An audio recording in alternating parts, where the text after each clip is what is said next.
Welcome back friends. In this second video, we have to continue our Be Smart. In this lecture, in this video, we have to see the remaining rubrics. Here in this video, we have to see the next rubric, that is achievable. Setting goals that can be completed in the designated period of time. जे गोल आपण setting करणार असतो ते गोल designated पिरियडमध्ये complete होऊ शकेल असंच ते गोल असलं पाहिजे. डेझिग्नेटेडचा अर्थ या ठिकाणी ठरलेल्या वेळेत कंप्लीट होईल असंच ते गोल असलं पाहिजे. Often these goals may act like stepping stone help meet broader goals that further define a career. Often म्हणजे नेहमी. ऑफन काय घडत असतं, these goals may act like stepping stones.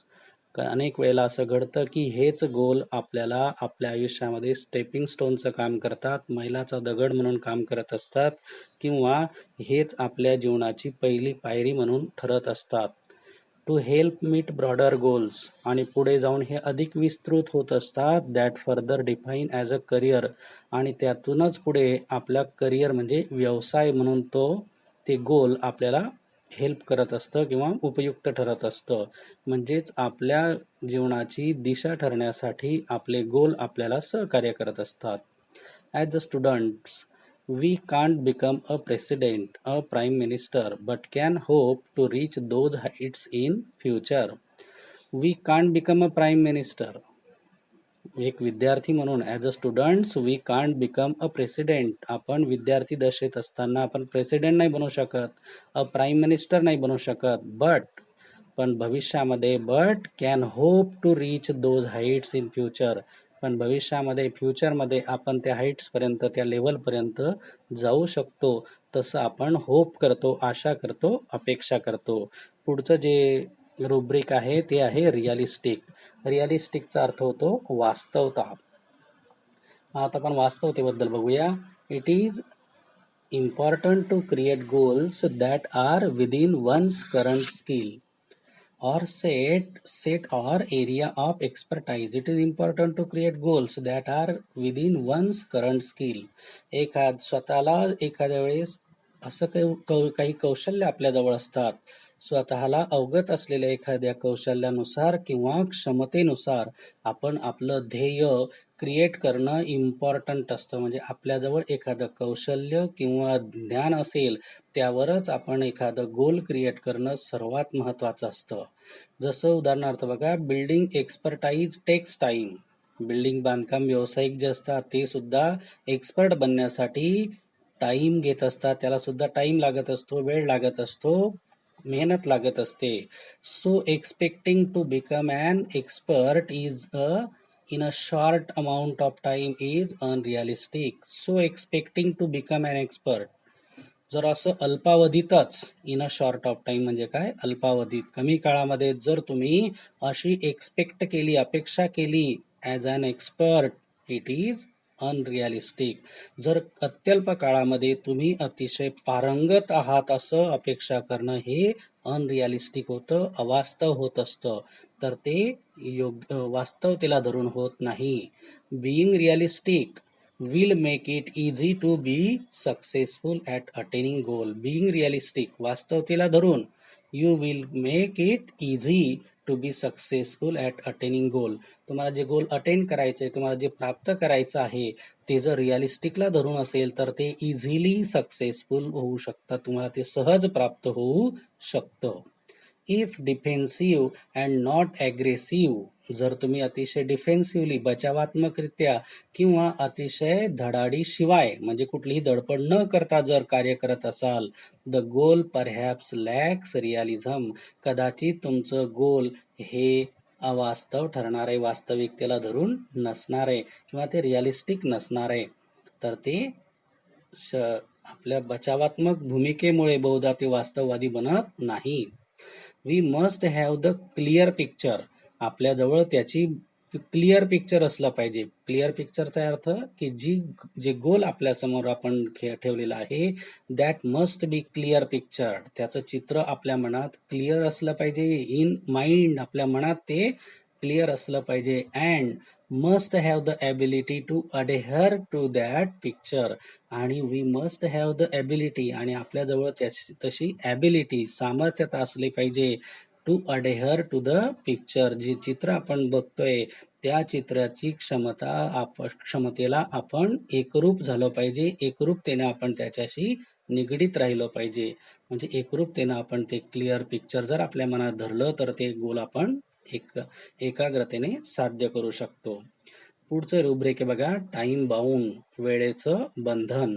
कोणत्याही गोष्टीला वेळेचं बंधन असलंच पाहिजे. Establish time parameters around each goal as it will help increase focus and accountability. Establish म्हणजे स्थापन करणे. एस्टॅब्लिश टाइम पॅरामीटर्स, पॅरामीटर्स म्हणजे मापदंड.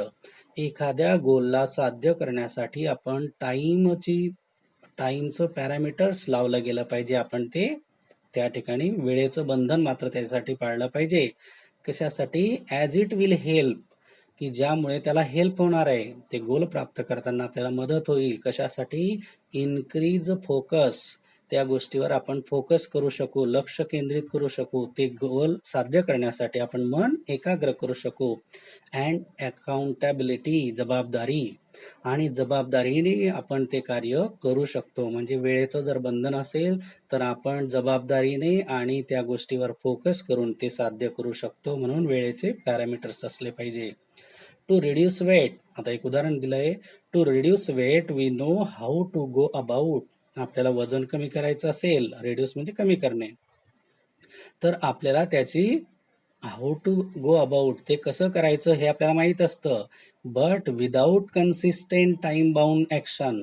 पण विदाऊट कन्सिस्टंटचा अर्थ आहे कन्सिस्टंट म्हणजे सातत्य, स्टेडी, स्थिर.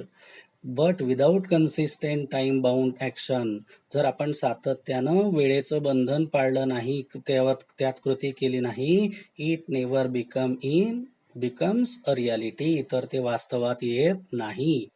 इट मे बी एक्झरसाइज, कदाचित त्याचा एक्झरसाइजशी संबंध आहे, किंवा व्यायामाशी जरी आपण तसा विचार केला तरी सुद्धा तो होऊ शकतो. It may be exercise, diet म्हणजे आहार असेल, किंवा स्ट्रेस फ्री थॉट्स असतील, किंवा आपल्या मनातले विचार की जे तणावरहित विचार असतील, अशा कोणत्याही बाबतीत हे उदाहरण लागू होत असतं. All these have to be practised and implemented without hesitation. आपण जे काही प्रॅक्टिसमध्ये आणणार आहोत, वास्तवात हे करणार आहोत, इम्प्लिमेंट करणार आहोत, ते सुद्धा विदाऊट हेजिटेशन झालं पाहिजे. विदाऊट हेजिटेशन म्हणजे कुठल्याही प्रकारची शंका, डाऊट किंवा उदासीनता आपल्या मनामध्ये. इनडिफरन्स म्हणजे उदासीनता, हेजिटेशन म्हणजे काकू करणे, नकार देणे, डाऊट म्हणजे शंका घेणे. बट विदिन अ डेडलाईन म्हणजे ठरलेल्या वेळेच्या आत आपण कुठल्याही प्रकारची शंका, उदासीनता न बाळगता आपण ते कार्य करत राहिलं पाहिजे. विजन्स, विशेष, intentions and dreams are all valuable things. बघा, आपल्या आयुष्यामध्ये या गोष्टी खूप महत्वाच्या असतात. विजन म्हणजे दूरदृष्टी, विशेष म्हणजे दृढ इच्छा, आणि इंटेन्शन्स म्हणजे हेतू आणि स्वप्न. दीज आर ऑल व्हॅल्युएबल, या गोष्टी खूप मौल्यवान आहेत. दे स्पार्क ऑफ इमॅजिनेशन, ते आपल्या इमॅजिनेशनला, कल्पनाशक्तीला स्पार्क ऑफ करतात. स्पार्क ऑफ करणे म्हणजेच आपल्या कल्पनाशक्तीला जागृत करत असतात, एनकरेज करत असतात, उत्साह देत असतात, वाढवत असतात. To define where we want to reach, आपल्याला नेमकं कुठपर्यंत जायचं आहे, नेमकं काय साध्य करायचं आहे, यासाठी ते इमॅजिनेशनला एनकरेज करण्याचं काम, स्पार्क ऑफ करण्याचं काम, त्याला दृढ करण्याचं कामामध्ये ते सहकार्य करत असतात. In order to get there, आपल्याला त्या ठिकाणी पोहोचण्यासाठी, however we need to bring live images, तर आपण अशा वेळेला आपल्या मनातील प्रतिमा व्यावहारिक पातळीवर कृतीत उतरवू शकलो पाहिजे. Down to earth and plan to execute our strategies, आणि आपल्या ज्या स्ट्रॅटेजीज आहेत, स्ट्रॅटेजीचा अर्थ या ठिकाणी धोरणं. डाऊन टू अर्थचा अर्थ दिलाय रिअल किंवा प्रॅक्टिकल. क्वांटिटी ऑफ एनर्जी, जी काही ऊर्जा आपण त्यासाठी वास्तवात आणणार आहोत, एक्झिक्यूट करणार आहोत, जे काही धोरणं आपण आणणार आहोत, ते सर्व धोरणं, लाईफ एनर्जी, ते वास्तवात आणण्यासाठी करणार आहोत. The quality and quantity of energy we put forth directly impact the result. The quality and quantity of energy, जी ऊर्जा आपण आपलं गोल साध्य करण्यासाठी वापरणार आहे, ज्या प्रमाणात ती ऊर्जा वापरणार आहे, वी पुट फॉर फोर्थ, ज्यासाठी गोलसाठी आपण जी ऊर्जा ज्या प्रमाणात आणि ज्या गुणवत्तेची आपण वापरणार आहे, it's directly impact on the result, तर त्याचा डायरेक्टली इम्पॅक्ट पडत असतो त्याच्या परिणामांवर. Life is something like a trumpet. Life हे एखाद्या ट्रम्पेट सारखं आहे. ट्रम्पेटचा अर्थ होतो तुतारी. तुतारी हे वाद्य आहे, तर ते एखाद्या वाद्यासारखं आहे. If we don't put anything in, जोपर्यंत आपण त्यामध्ये काही पाठवत नाही, we can't get anything out, तर त्याचा आपल्याला रिझल्ट सुद्धा मिळत नाही. जसं आपण काही वस्तू जोपर्यंत जमिनीत पेरत नाही तसा रिझल्ट आपल्याला मिळत नाही, तसंच हे जीवन आहे. जोपर्यंत आपण कष्ट करून एखादा गोल साध्य करत नाही तोपर्यंत त्याचे रिझल्ट सुद्धा मिळत नाही, असं आपण यावरून समजू शकतो. Success is a walk in the dark. यश ही अशी एक गोष्ट आहे की जी अंधारातून चालणारी वाट आहे. Success is a walk in the dark. यश ही अंधारात केलेली वाटचाल आहे. फाइंडिंग द राईट फुटिंग, योग्य पाऊलवाट शोधणं. Precisely mastering the skills and getting to the next place, ती कौशल्य आवश्यक असलेली कौशल्य. प्रिसाइजली मास्टरिंग द स्किल्स, जी स्किल्स आपल्याला आवश्यक आहे ती प्रिसाइजली मास्टरिंग म्हणजे अतिशय आवश्यक असलेली कौशल्य आपण आत्मसात करणं आणि पुढे गेटिंग टू द नेक्स्ट, आणि पुढे वाटचाल करत राहणं. या सर्व गोष्टी all depend on how we approach the and tackle the problem. आपण या येणाऱ्या सर्व समस्यांना कशा प्रकारे सामोरे जातो, अप्रोच होतो आणि टॅकल द प्रॉब्लेम, त्या समस्या सोडवतो. टॅकलचा अर्थ या ठिकाणी तोंड देणे, सोडवणे, त्यावर ते अवलंबून असतं. The best way to get from where we are to where we want to be is to find the footing of our next step. The best वे, सर्वात महत्वाची गोष्ट, जिथे आहोत आपण आता, तिथून जिथे जाण्याची आपली इच्छा आहे तिथे पोहोचण्याचा सर्वात उत्तम मार्ग, where we want to be, is to find the footing of our next step, म्हणजे पुढील प्रत्येक पाऊल योग्य दिशेला टाकणं. when we want to be to find the footing to of our next step, जिथे आपण जाणार तिथे योग्य पाऊल टाकलं गेलं पाहिजे.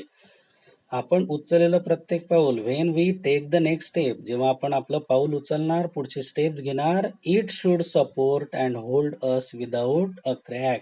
आपण जे पुढचं प्रत्येक पाऊल उचलणार आहे ते सुद्धा न डगमगता आणि भक्कम असलं पाहिजे, विदाऊट अ क्रॅक, न अडखळता ते आपण पाऊल उचललं पाहिजे, भरभक्कमपणे आधार त्याला असला पाहिजे.